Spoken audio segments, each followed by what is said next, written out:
Barakatullah. Abdul Hafiz Mohamed Barakatullah was a great freedom fighter.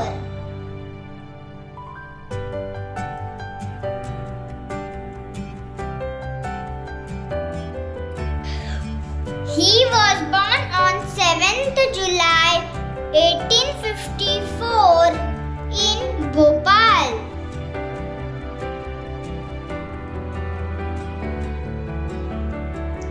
He had motivated people of all sections of society to take part in the freedom struggle.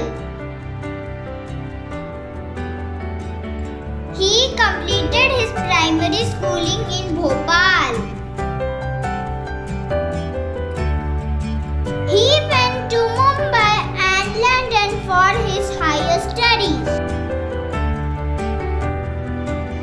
He was scholar in 7 languages.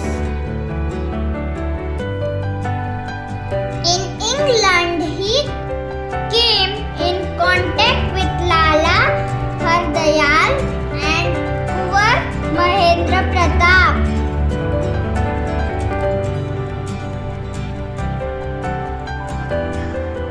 He toured Great Britain, Europe, Japan and America, in addition to the Soviet Union in connection with the struggle against British.